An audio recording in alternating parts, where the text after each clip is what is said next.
Ladies and gentlemen, give an enormous welcome to Stephen Woolfe.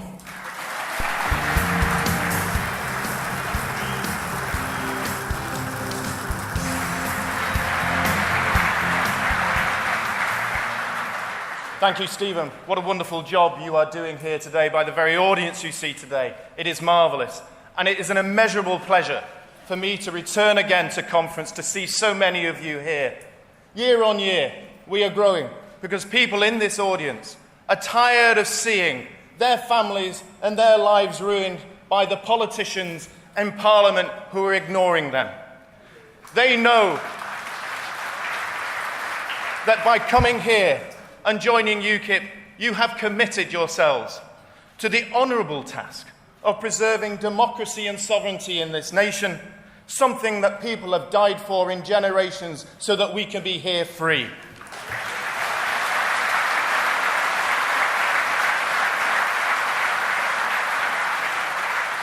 You have committed yourselves for a brighter future and persuading the public there is a brighter future, not tied to a sclerotic, dying European Union, but in a confident, vibrant, bright Britain that trades with the rest of the world and embraces its opportunities and its people.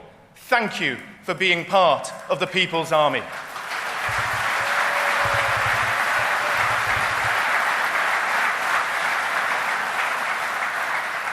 And isn't it wonderful, ladies and gentlemen, we're here in Doncaster, the place of the Doncaster Cup and the St. Ledger.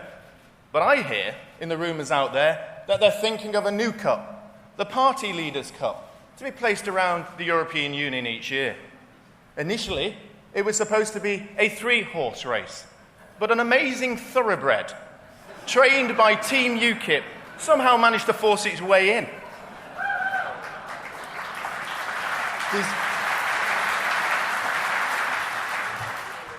Hopefully we'll try and get to the end and you'll be still laughing. Disaster hit the Lib Dems when their horse, Calamity Clegg, withdrew, having lost its seat in many venues across the country.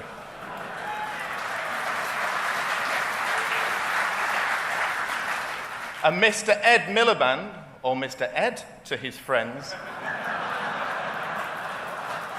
lost his first horse, Missing Deficit, and found his second horse, Empty Promises, with the aid of his big backers, the unions. But they just couldn't keep up the pace. They lost the support of their core backers and eventually shrank into the distance. David Cameron's chosen steed, Get UKIP, lost his first choice rider in Clacton.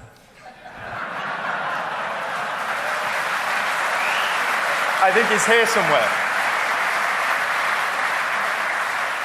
They're still running around in circles trying to find out where they should be running. But the clear winner was Nigel Farage on People's Army, who led from the start, cleared all the obstacles, nasty as they were, stormed through in a historic first place, a real people's champion.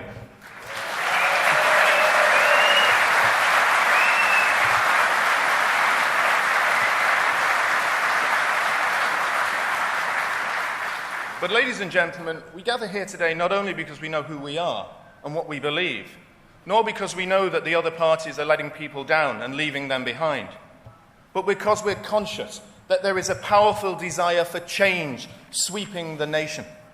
Because there is a real sense of anger up and down this land, that our democracy is in decline and that our freedoms are under threat. That whilst people make sacrifices, the political classes fail to understand those sacrifices. That for so many, the cost of living crisis is in fact a real crisis, a battle that they trying to ensure each day of how to live. It's not merely a soundbite to perpetuate a class war between two multi-millionaire parties. But yet, I understand and I feel that amongst this anger and frustration, there is a sense of hope, a sense of freedom, dare I say it, a sense of optimism. For millions in this country are now aware through their families and friends, colleagues and workmates, that there is one political party listening, that there is a political movement that is made up of the same people as themselves.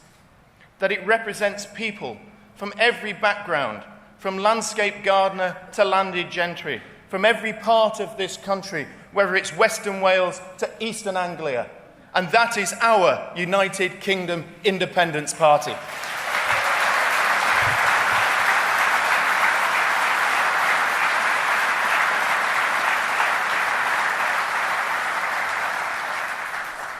There is a quote, I know some of you may have heard it from me before, that my grandfather used to read to me by Rudyard Kipling. It was about a baron who was talking to his son whilst he was on his deathbed and telling him about the people that he was looking after because he was part of the ruling class that subjugated the ancient people of Britain. And it goes like this. The Saxon is not like us Normans. His manners are not so polite. But he never means anything serious till he talks about justice and right. When he stands like an ox in the furrow, with his sullen eyes set on your own, and grumbles, "This ain't fair dealing. My son, leave the Saxon alone."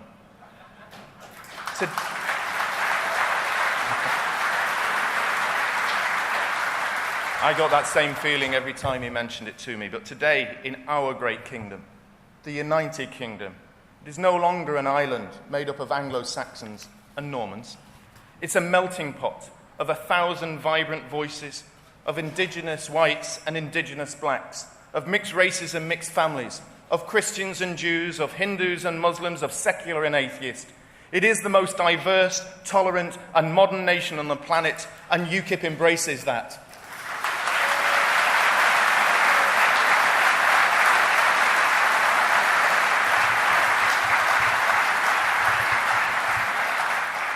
And indeed, the UKIP family mirrors this modern Britain, as was clear from our London rally in May, where on stage, hundreds of MEPs, local councillors and candidates from across the country stood proudly in the face of the vile abuse from organisations that will gather outside of this hall tomorrow.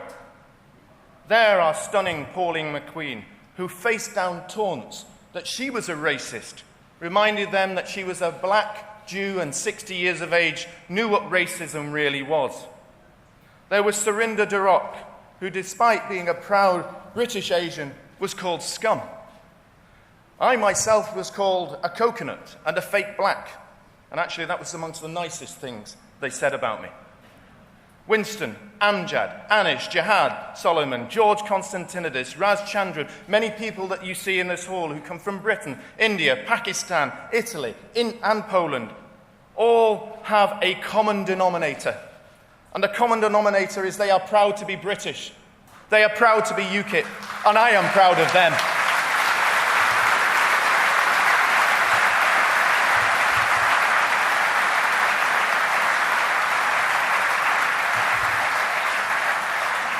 And there is one value that unites all UKIPers, is a strong sense of what is right and wrong. It's as Kipling said, it's a sense of fair dealing.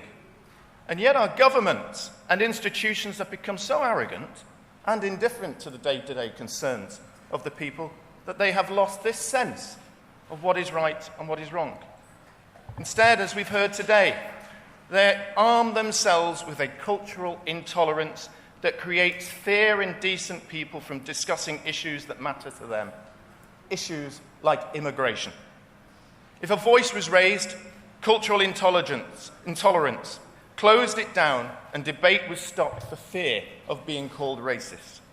Do you remember Gordon Brown's callous remarks to that lovely lady Gillian Duffy in Rochdale when he called her a bigot simply because she asked why there were so many people coming to this country and putting people out of work? Well, Gillian, we say to you, you had every right to ask, and we will answer. It was Labour who opened the doors to mass unskilled migration. It was Labour who opened the doors to Eastern European countries simply to garner votes in those institutions of the European Union. It was Labour who opened the doors to 4 million people in the UK in a decade, and now millions of people in this country are suffering the wage stagnation and suppression that they brought into this country.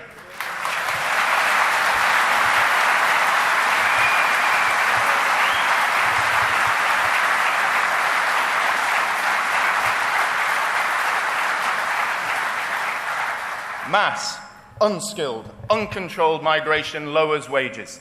Not because we say so, but because international organisations like the OECD do. In their annual reports, they say that there is no discernible economic benefit in terms of GDP to the UK from this. And even the EU's own migration report states that the UK's poorest families are worse off because of low-skilled mass migration.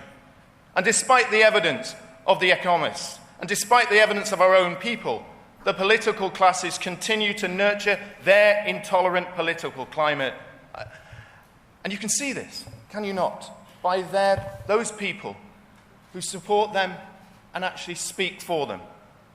Take Matthew Paris of the Times newspaper. Yes, I can't see him in here, can you? But when he insulted the people of Clacton by saying that it was a place where, and I quote, where friendly people were trying not to die, he insulted all of Britain. For there is another country outside his narrow-mindedness and that of people like Brown. A country where families cannot afford to buy into the exclusive areas he resides to educate their children, but have to settle for the overcrowded ones instead.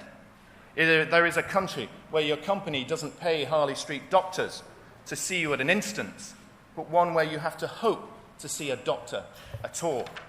A country, as we've heard today, where if your daughters are poor, white, and living in a northern council estate, Paris is insulting cosmopolitan cultural intolerance led to 1,400 children being abused for fear of being called racist.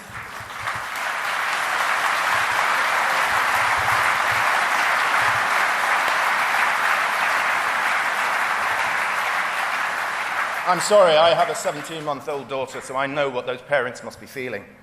Because he thinks that the Conservative Party should ignore places like Clacton. Well, I can tell him something. The Conservative Party already have.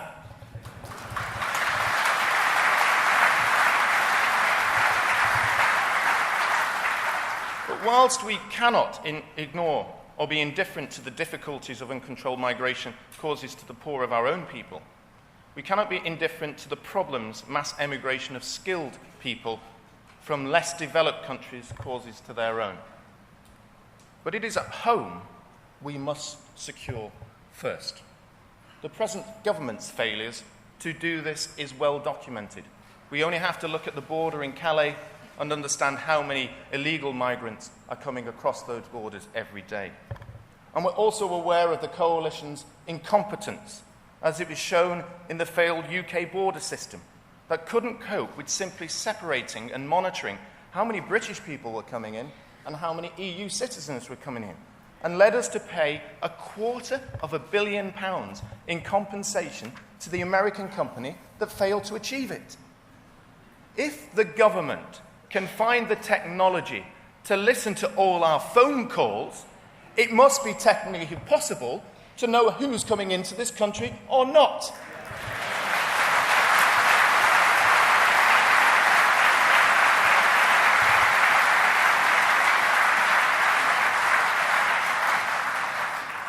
Well, I would say UKIP will make this happen, and it would do so by a simple issue.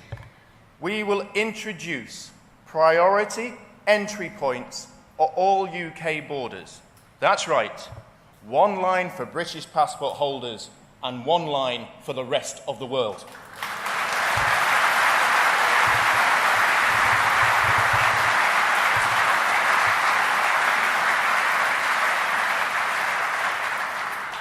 And if you think it's hard getting back home after a holiday, spare a thought for the under-resourced UK border staff. As Mike has mentioned, we hope to make an area of this very important for the soldiers that leave us. But they are the ones who have to spot and detain drug dealers and terrorists amongst the tens of millions of people who come to our countries each year. They are the visible protection and protectors of our nation. They are our first line of defence of the homeland. And for far too long, they have been ignored and put under pressure by successive governments. They too need our support. And so I today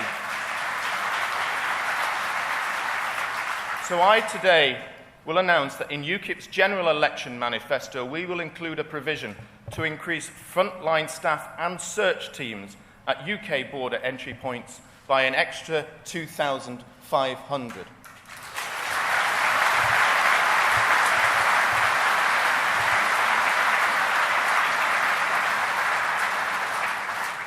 Illegal immigration is a scourge on the people that need help, and it's a boon for terrorists and mafia gangs. The UN estimates that each year, illegal traffickers make $15.5 billion in money, a small industry. And those illegal gains fund the terrorist groups that are fighting in Iraq and Boko Haram. It also helps see the tragedies that we see at Lampedusa and Tilbury docks.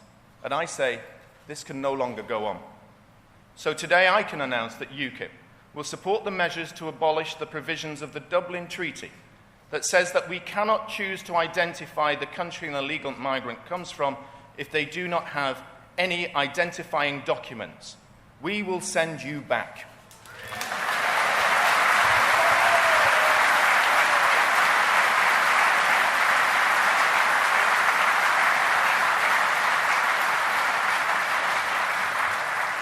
We have to send a strong message to those who illegally come here.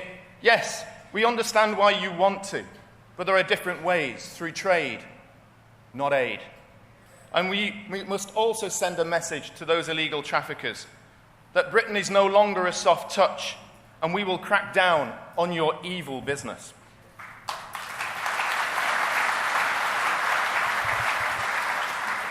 And once our entry points and borders are given the right protection, we need to turn to the status of those coming here.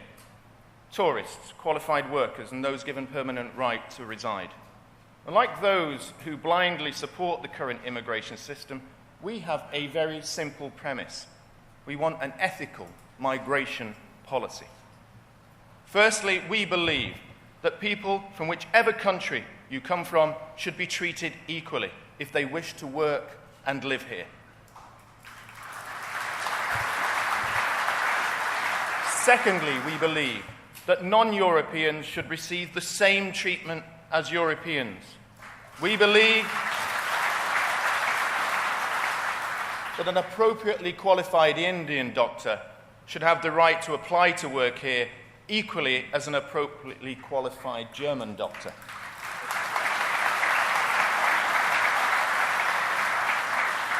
Thirdly, we cannot have a completely open-door immigration policy to the whole world.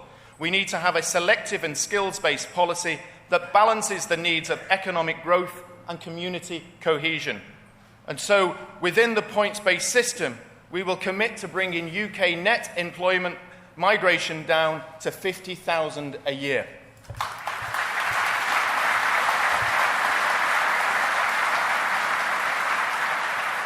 And to achieve this, we will adopt the Australian points-based system that matches skills to industries that need them.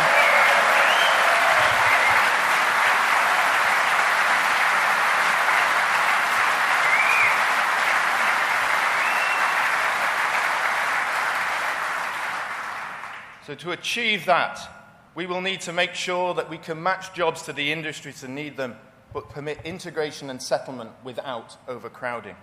And finally, to live here and be part of society, you need to integrate. Being able to speak English is essential. You cannot isolate yourself at home.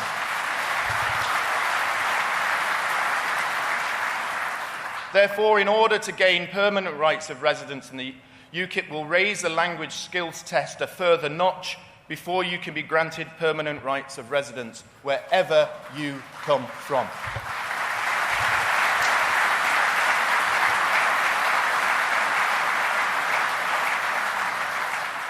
And ladies and gentlemen, whilst we talk about sensible rules for immigration, something has gone wrong in our national institutions that are not willing to prevent terrorists who behead innocent journalists from returning to Britain, but are willing to contemplate extraditing a young family seeking the best medical care for their child under the European arrest warrant.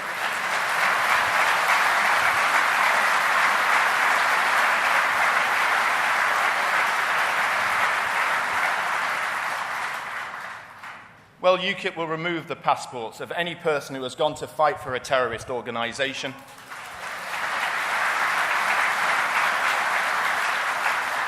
And anyone who came here and was granted and lucky enough to have such a passport and carry out terrorist activities, you will also lose it, because there are lots of people who want that passport.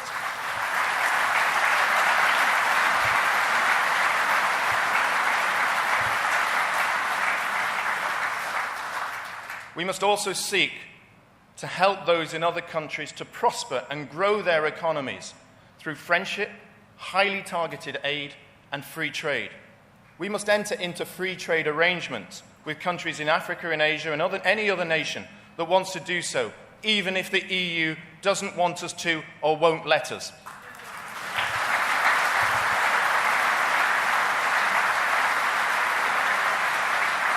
Because migration is an issue that all parties have failed. They've failed to listen to the people from Rochdale or Clacton. They have spent too much time mocking all those who do not subscribe to their elitist views. Today is an opportunity for us to heed and hear that cry and say enough is enough. An opportunity to say that indifference and inaction is no longer acceptable.